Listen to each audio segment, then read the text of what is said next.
Hello दोस्तों, स्वागत है आपको आज हमारे एक नए सेशन में। मैं हूं धीरज कुमार। मैं आप लोगों को आज लेकर के आया हूं केमिस्ट्री सब्जेक्ट का objective type question one liner में। दोस्तों, आप जानते हैं कि बोर्ड के स्टूडेंट के लिए केमिस्ट्री एक बहुत महत्वपूर्ण विषय माना जाता है और उससे जो संबंधित सवाल आता है बहुत टफ होता है।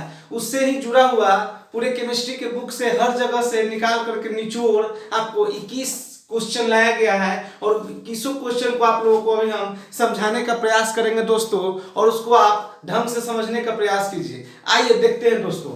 क्वेश्चन नंबर 1 है, शरीर में भोजन का पचना कौन सा अभिक्रिया कहलाता है। क्वेश्चन नंबर 1 है दोस्तों, शरीर में भोजन का पचना कौन सा क्रिया कहलाता है, तो उसको हम लोग ऑक्सीकरण अभिक्रिया कहते हैं दोस्तों। ये आपको सवाल ऑब्जेक्टिव में पूछेगा ऐसे कि शरीर में भोजन का पचना कहलाता है और नीचे में 4 ऑप्शन दिए हुए रहेगा, जिसमें जिस ऑप्शन में ऑक्सीकरण अभिक्रिया रहेगा उसमें आपको टी का उत्तर देना है। सेकंड नंबर क्वेश्चन है, जल में घुलनशील भस्म क्या कहलाता है। जल में घुलनशील भस्म क्या कहलाता है दोस्तों, तो उसको हम लोग क्षार कहते हैं। थर्ड नंबर सवाल है, सोडियम सल्फेट का जलीय विलयन हमेशा उदासीन होता है। सोडियम सल्फेट का जलीय विलयन जो होता है वो हमेशा उदासीन होता है दोस्तों। 4 नंबर सवाल है, किसी विलयन के पीएच का मान अगर 4 है, किसी भी विलयन का पीएच मान, यहां समझिए पीएच मान की बात कर रहे हैं दोस्तों।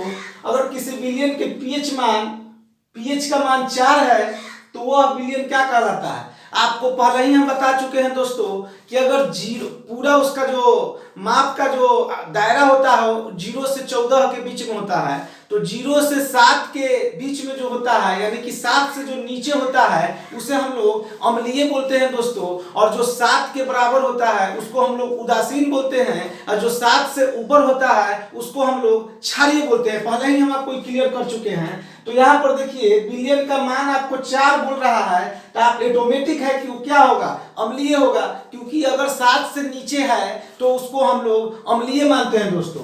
नेक्स्ट है 5 नंबर, उदासीन विलयन का पीएच क्या होता है। अभी हमने आपको बताया है कि उदासीन विलयन का पीएच क्या होता है। उदासीन विलयन का पीएच 7 के बराबर होता है दोस्तों। 6 नंबर क्वेश्चन है, किस धातु को किरोसिन में डुबा कर रखते हैं। बहुत महत्वपूर्ण सवाल है ये, किस धातु को किरोसिन में डुबा कर रखते हैं, तो उसको हम लोग सोडियम कहते हैं दोस्तों। सोडियम को किरोसिन में डुबा करके रखा जाता है। 7 नंबर सवाल है, बॉक्साइट जो है किस धातु का अयस्क है। बॉक्साइट जो है वो किस धातु का अयस्क है, तो उसको एल्यूमिनियम का अयस्क माना जाता है। बहुत इंपॉर्टेंट क्वेश्चन है ये, ध्यान से समझिए। बॉक्साइट जो अयस्क है वो किस धातु का है, तो वो एल्यूमिनियम का होता है। 8 नंबर सवाल है, किस धातु पर वायु का प्रभाव नहीं पड़ता है। कौन सा धातु है जिस पर वायु का कोई प्रभाव नहीं पड़ता है, जिसको बोलते हैं हम लोग गोल्ड दोस्तों, सोना बोलते हैं। सोना पर किसी भी प्रकार का प्रभाव नहीं पड़ता है वायु का। नेक्स्ट सवाल है 9 नंबर, कौन सी धातु साधारण ताप पर द्रव के रूप में पाई जाती है। This is the most important question. कौन सी धातु साधारण ताप पर द्रव के रूप में पाई जाती है दोस्तों, तो उसको हम लोग मरकरी बोलते हैं या पारा बोलते हैं। नेक्स्ट सवाल है 10 नंबर, कौन जो है विद्युत का सुचालक होता है। उसमें ऑप्शन में 4 ऑप्शन में दिए हुए रहेगा, तो आपको मारना है ग्रेफाइट मारना है दोस्तों। ग्रेफाइट जो होता है वो विद्युत का जो होता है वो सुचालक माना जाता है दोस्तों। नेक्स्ट सवाल है 11 नंबर, लोहे के कड़ाही को, लोहा के जो कड़ाही होता है उसको जंग लगने से बचाने के लिए हम लोग क्या करते हैं, तो जस्ता के परत का उस पर चढ़ाई कर देते हैं। यानी लोहे की कड़ाही को जंग लगने से बचाने के लिए हम लोग जस्ता के परत ऊपर चढ़ाया जाता है ताकि उस पर जंग न लग सके। 12 नंबर क्वेश्चन, 12 नंबर क्वेश्चन है, पीतल क्या है। पीतल क्या है, तो पीतल जो है एक मिश्र धातु है। पीतल जो है एक मिश्र धातु है दोस्तों। नेक्स्ट सवाल है 30 नंबर, जीवन शक्ति के सिद्धांत का प्रतिपादन किसने किया। फिर से समझिए, जीवन शक्ति के सिद्धांत का प्रतिपादन किसने किया, तो वो बर्जीलियस ने किया है, जो आपको सवाल शायद ये एग्जाम में पूछा जा सकता है। 14 है, एल्कोहल बनाने में शर्करा का किण्वन किसकी क्रिया से होती है।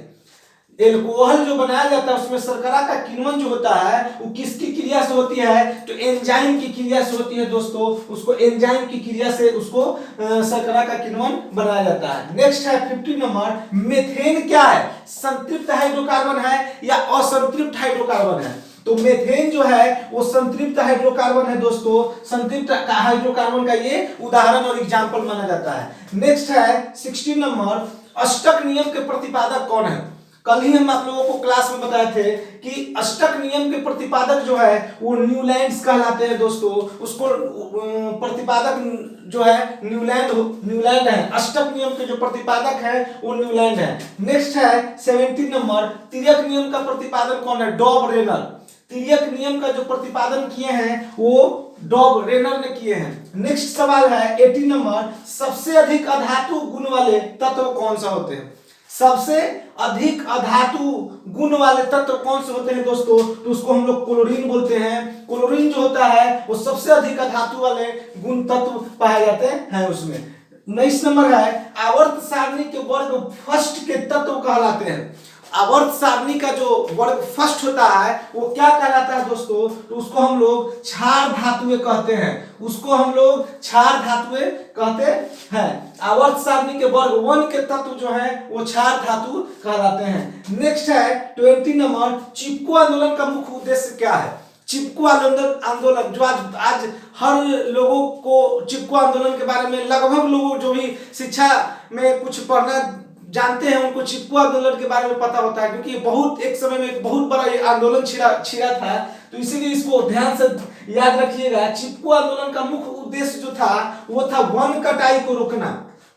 वन धड़ल्ले से कटते जा रहा था, उसके कारण उसको बचाने के लिए ही चिपको आंदोलन किया गया था। इसका मुख्य उद्देश्य यही था कि वन कटाई को ज्यादा से ज्यादा रोका जाए, वन कटाई को प्रतिबंध लगाया जाए, उस पर रोक लगाया जाए। 21 नंबर क्वेश्चन है, लास्ट जो क्वेश्चन है वो है गैर परंपरागत ऊर्जा स्रोत है कौन सा? तो पवन ऊर्जा। पवन ऊर्जा जो है वो गैर परंपरागत ऊर्जा स्रोत है। डायरेक्ट रूप से इस तरह से सवाल वहां रहेगा दोस्तों कि गैर परंपरागत ऊर्जा स्रोत है। ऑप्शन में 4 ऑप्शन दिए हुए रहेगा, वहां आपको पवन ऊर्जा में टिक लगा करके आपको उसमें नंबर हासिल किया जा सकता है। दोस्तों ये 21 क्वेश्चन था जो केमिस्ट्री के विषय से था, जो हम बहुत इंपॉर्टेंट रूप से चुन करके लाए थे आप लोगों के लिए। ये पूरे सवाल को आप कंप्लीटली याद करके बोर्ड के एग्जाम में जाएं, कुछ ना कुछ इससे सवाल आपको लड़ेगा और आपको कुछ मार्क्स उसमें हासिल करवाने में सहायता प्रदान करेगा। धन्यवाद दोस्तों।